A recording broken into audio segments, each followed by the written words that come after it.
ഒരു മനുഷ്യൻ ദൈവത്താൽ ഉയർത്തപ്പെടാൻ തുടങ്ങിയാൽ അവനെ ആർക്കും താഴ്ത്ത് കളയാൻ പറ്റത്തില്ല. ബൈബിളിലേക്ക് നമുക്ക് ശ്രദ്ധിച്ചു കഴിഞ്ഞാൽ, യഹൂദ പ്രദേശത്തിലെ ബത്ലഹേമേ, നീ യഹൂദ പ്രഭുക്കന്മാരിൽ ഒട്ടും ചെറുതല്ല. എൻ്റെ ജനമായ ഇസ്രായേലിനെ മേയ്പ്പാനുള്ള തലവൻ നിന്നിൽ നിന്ന് പുറപ്പെട്ടു വരും എന്നിങ്ങനെ പ്രവാചകന്മാർ മുഖാന്തരം എഴുതിയിരിക്കുന്നുവെന്ന് മത്തായിയുടെ സുവിശേഷം 2-ാം അധ്യായത്തിൽ നമുക്ക് കാണാൻ പറ്റും.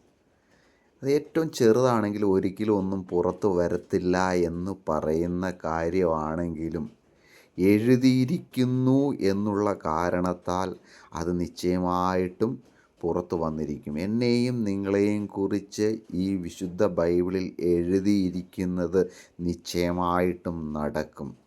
യഹൂദയുടെ ബത്ലഹേമിൽ നിന്ന് പുറത്തു വന്നു എങ്കിൽ നിശ്ചയമായിട്ടും എൻ്റെയും നിങ്ങളുടെയും ജീവിതത്തിൽ ഈ പ്രശ്നങ്ങളുടെ മുകളിലൂടെ നിങ്ങൾ പുറത്തു വരും എന്നുള്ളതിന് തർക്കമില്ല. കാരണം എഴുതപ്പെട്ടിരിക്കുന്നത് നിശ്ചയമായിട്ടും സംഭവിച്ചിരിക്കും. എഴുതപ്പെട്ടിരിക്കുന്നത് കൊണ്ട് നിങ്ങൾ കുടുങ്ങിപ്പോകത്തില്ല, ഞാൻ കുടുങ്ങിപ്പോകത്തില്ല. ആമേൻ.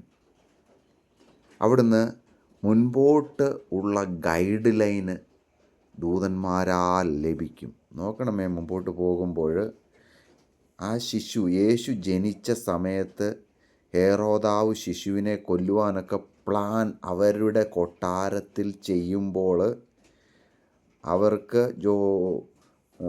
ശിശുവിനെ കാണാൻ ചെല്ലുന്നവരോട് അരുളപ്പാടുണ്ടാകുകയാണ്, നിങ്ങൾ ഈ വഴിക്ക് പോകണ്ട, വേറെ വഴിക്ക് മടങ്ങിപ്പോകാനെന്ന്. ഹേരോദാവിനെ ഇനി കാണാൻ പോകരുതെന്ന് പറഞ്ഞുകൊണ്ട് അവരുടെ വഴി തിരിച്ചു വിടുന്ന സ്വർഗത്തിൻ്റെ അരുളപ്പാടിനായിട്ട് ഞാൻ ഇന്ന് പകൽക്കാലം ദൈവത്തിന് നന്ദി പറയുന്നു. അത് പോയതിന് ശേഷം എഴുതപ്പെട്ടിരിക്കുന്ന വചനം പൂർത്തീകരിക്കാൻ വേണ്ടിയിട്ട് യോസഫിന് സ്വപ്നത്തിൽ ദൂതൻ പ്രത്യക്ഷനാകുകയും കുഞ്ഞിനെയും കൊണ്ട് മാറിപ്പോവുക, വേറെ സ്ഥലത്തേക്ക്, സേഫായിട്ടുള്ള സ്ഥലത്തേക്ക് മൂവ് ആകുക എന്ന് പറഞ്ഞുകൊണ്ട് ദൈവത്തിൻ്റെ ആത്മാവ്, സ്വർഗത്തിൻ്റെ ദൂതന്മാർ പറഞ്ഞവരെ ഗൈഡ് ചെയ്യുകയും ചെയ്യുന്നത് നമുക്ക് കാണുവാൻ പറ്റും. ദൈവം പറഞ്ഞിരിക്കുന്ന, ദൈവം കണ്ടിരിക്കുന്ന ഒന്നിനെ ആർക്കും നശിപ്പിച്ച് കളയാൻ പറ്റത്തില്ല. പ്രവാചകന്മാർ മുഖാന്തരം എഴുതപ്പെട്ടിരിക്കുന്നത്, വിശുദ്ധ ബൈബിളിൽ എഴുതിയിരിക്കുന്നതിന് നിവർത്തി ഈ ദിവസങ്ങളിൽ നിശ്ചയമായിട്ടും സംഭവിച്ചിരിക്കും. ഇത് ഞാൻ വായിച്ചു കൊണ്ടിരിക്കുമ്പോൾ ദൈവത്തിൻ്റെ ആത്മാവ് എന്നോട് പറയുന്നത്, എഴുതപ്പെട്ടിരിക്കുന്നത് പൂർത്തീകരിപ്പാൻ തക്കവണ്ണം സ്വർഗം വിശ്വസ്തനാണ്. എഴുതപ്പെട്ടിരിക്കുന്ന വചനം നിശ്ചയമായിട്ടും എനിക്കും നിങ്ങൾക്കും വിശ്വാസയോഗ്യം ആയതുകൊണ്ട് നമുക്കതിനെ വിശ്വസിച്ചുകൊണ്ട് വിളിച്ചു പറയാൻ പറ്റും, കർത്താവേ, വചനത്തിൽ എഴുതിയിരിക്കുന്നത് കൊണ്ട് ഞാനതിനെ വിശ്വസിക്കുന്നു, അതെൻ്റെ ജീവിതത്തിൽ സംഭവിക്കും. ഒരിക്കലും താഴ്ച കാണുവാനോ തകർന്നു പോകുവാനോ ഒരു ഹേരോദാവിൻ്റെ കയ്യിൽപ്പെട്ട് ഒടുങ്ങുവാനോ അല്ല സ്വർഗം എന്നെ വിളിച്ചിരിക്കുന്നത്. എന്നെ വിളിച്ചിരിക്കുന്ന വിളിക്കായിട്ട് ഞാൻ നന്ദി പറയുന്നു. എൻ്റെ അപ്പൻ എന്നെ സ്നേഹിക്കുന്നതിനായിട്ട് നന്ദി പറയുന്നു. സാഹചര്യങ്ങൾ ഓരോന്നിങ്ങനെ മോശമായി പോകുമ്പോഴും ഒരു കാര്യം ഉറപ്പിച്ചു കൊള്ളുക, വചനത്തിൽ എഴുതിയിരിക്കുന്നത് കൊണ്ട് ഞാനും നിങ്ങളും പുറത്തു വരും. എനിക്കും നിങ്ങൾക്കും എതിരായിട്ട് നിൽക്കുന്ന സകല ഹേരോദ്യ പ്രഭുക്കന്മാരും നശിച്ചു പോകും നിശ്ചയമായിട്ടും. നോക്കണമേ 19-ാമത്തെ വാക്യത്തിലേക്ക്.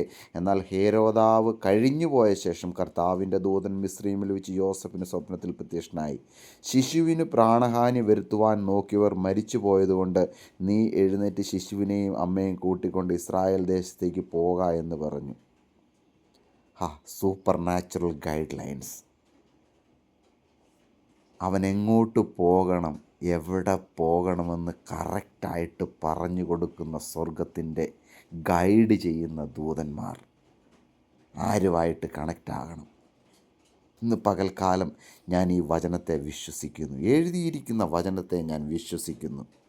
എനിക്കും നിങ്ങൾക്കും പ്രാണഹാനി വരുത്തുവാൻ, എന്നെയും നിങ്ങളെയും ഇല്ലാതാക്കി തീർക്കുവാൻ എഴുന്നേക്കാൻ പോകുന്ന സകല ശക്തികളുടെയും ഇടയിൽ കൂടെ സ്വർഗത്തിൻ്റെ ദൂതന്മാർ ഈ ദിവസങ്ങളിൽ ഗൈഡ് ചെയ്ത് വഴികാട്ടിയായി നിന്ന് വഴി പറഞ്ഞ് കറക്റ്റ് സ്ഥലങ്ങളിൽ, സേഫായ സ്ഥലങ്ങളിൽ കൊണ്ട് പാർപ്പിക്കുകയും അവിടുന്ന് തിരിച്ച് കൊണ്ടുവരികയും ഒരു ഉല്ലാസത്തിൻ്റെയും ജയത്തിൻ്റെയും ഘോഷത്തിലേക്കും നടത്തുന്ന ദൈവത്തിൻ്റെ വലിയ സ്നേഹവും ഞാനും നിങ്ങളും കാണാൻ പോവാം യേശുവിൻ്റെ നാമത്തിൽ. വിശ്വസിക്കുന്നവർ ചേർന്ന് ദൈവത്തെ സ്തുതിച്ചാട്ടെ. കാരണം എഴുതപ്പെട്ടിരിക്കുന്ന വചനം നിശ്ചയമായിട്ടും നിറവേറ്റപ്പെട്ടിരിക്കും. കാരണം ഞാനിത് പറയാനുള്ള കാരണം, സ്വർഗം എൻ്റെയും നിങ്ങളുടെയും മേലിട്ടിരിക്കുന്ന അപ്പോയിൻമെൻറ്റ്, സ്വർഗം എന്നെയും നിങ്ങളെയും കണ്ടിരിക്കുന്ന കോളിങ്, വിളിച്ചിരിക്കുന്ന കോളിങ്, അതൊരിക്കലും വിട്ടുകളയാൻ സ്വർഗത്തിനും മനസ്സില്ല, എൻ്റെ സ്വർഗീയ പിതാവിനും മനസ്സില്ല. ആ മനസ്സില്ലാത്ത ഒറ്റ കാരണം കൊണ്ടാണ് യേശുവിനെ ഇങ്ങനെ പ്രൊട്ടക്റ്റ് ചെയ്ത് എനിക്കും നിങ്ങൾക്കും വേണ്ടിയിട്ട് അവനെ യാഗമാക്കി തീർത്ത് അവൻ്റെ അവസാനത്തെ തുള്ളി രക്തം വരെ എനിക്കും നിങ്ങൾക്കും വേണ്ടിയിട്ട് ഒഴുക്കി തന്നതിന് ശേഷം എന്നെയും നിങ്ങളെയും വിലയ്ക്ക് വാങ്ങി.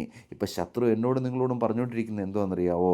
നിങ്ങളെ കൊണ്ട് ഒന്നിനും കൊള്ളത്തില്ല, നിങ്ങൾ തോറ്റുപോയി, നിങ്ങൾ എണീക്കത്തില്ല എന്ന്. പക്ഷേ ഇന്ന് പകൽക്കാലം യേശുവിൻ്റെ നാമത്തിൽ ഞാൻ നിങ്ങളെ നോക്കി പറയട്ടെ, ഞാൻ എൻ്റെ ജീവിതത്തിൽ എന്നെ നോക്കി പ്രവചിച്ച് പറയട്ടെ, നിശ്ചയമായിട്ടും എന്നെയും നിങ്ങളെയും ഗൈഡ് ചെയ്യുന്ന ഇവിടെ ഗൈഡ് ചെയ്ത പോലത്തെ സ്വർഗദൂതന്മാർ ഇത് കേട്ടുകൊണ്ടിരിക്കുമ്പോൾ ചിലരുടെ ജീവിതത്തിൽ അതുപടിയായിട്ട് അവരെ ഗൈഡ് ചെയ്യാനായിട്ട് ഇറങ്ങി വരും.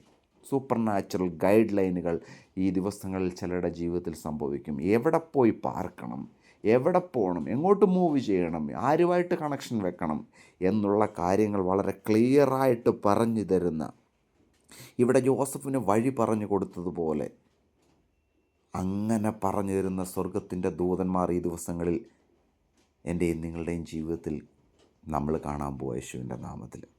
നമ്മൾ പുറത്ത് വരും യേശുവിൻ്റെ നാമത്തിൽ. നമുക്ക് പ്രാണഹാനി വരുത്തുവാൻ നിൽക്കുന്ന ഒന്നും നമ്മളോട് അടുത്ത് വരത്തില്ല.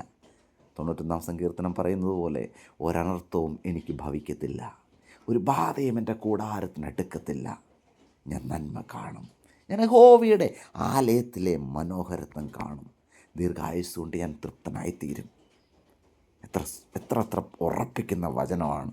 ഇന്ന് പകൽക്കാലം യേശുവിൻ്റെ നാമത്തിൽ ഞാൻ നിങ്ങളെ നോക്കി വിളിച്ചു പറയട്ടെ, ഒരു സൂപ്പർ നാച്ചുറൽ ഗൈഡ് ലൈൻ, വഴി പറഞ്ഞു തരുന്ന ദൂതന്മാർ ഇന്ന് തൊട്ട് ഈ വചനം ഇവിടെ എഴുതി വച്ചിരിക്കുന്നത് കൊണ്ട്, എഴുതപ്പെട്ട വചനമായതുകൊണ്ട് ഇന്ന് തൊട്ട് എൻ്റെയും നിങ്ങളുടെയും കേൾക്കുന്ന ഓരോരുത്തരുടെയും ജീവിതത്തിൽ അത് ആക്ടിവേറ്റ് ആകട്ടെ എന്ന് പ്രാർത്ഥിക്കുന്നു. കർത്താവ് നിങ്ങളെ ബലപ്പെടുത്തട്ടെ. ക്ഷീണിച്ചു പോകരുത്, മടുത്തു പോകരുത്, എഴുന്നേറ്റ് പ്രകാശിക്കാൻ സമയമായി. ഇത് സീസണാണ്, നമ്മുടെ സീസൺ, ജയിക്കുന്ന സീസൺ. ഒരിക്കലും ഉയരത്തില്ല എന്ന് പറയുന്നത് തല ഉയരുന്ന സീസൺ. ഒരിക്കലും പുറത്തു വരത്തില്ല എന്ന് പറഞ്ഞ വീട്ടിൽ നിന്ന് യേശുവിൻ്റെ നാമത്തിൽ ചിലത് പുറത്തു വരുന്ന സീസൺ, അനുഗ്രഹത്തിൻ്റെ സീസൺ, തലമുറയുടെ നന്മ കാണുന്ന സീസൺ. കർത്താവ് നിങ്ങളെ അനുഗ്രഹിക്കട്ടെ. വിശ്വാസത്തോടെ ഡിക്ലെയർ ചെയ്യുക, എൻ്റെ ജീവിതത്തിൽ എന്നെ ഗൈഡ് ലൈൻ ചെയ്യുന്ന ദൂതന്മാർ, എൻ്റെ കാൽ കല്ലിൽ തട്ടിപ്പോകാതെ കവർ ചെയ്യുന്ന, പ്രൊട്ടക്റ്റ് ചെയ്യുന്ന ദൂതന്മാർ ഇന്ന് തൊട്ട് യേശുവിൻ്റെ നാമത്തിൽ എൻ്റെ ജീവിതത്തിൽ ആക്ടിവേറ്റ് ആകട്ടെ. അതങ്ങനെ തന്നെ സംഭവിക്കട്ടെ. ആമേൻ.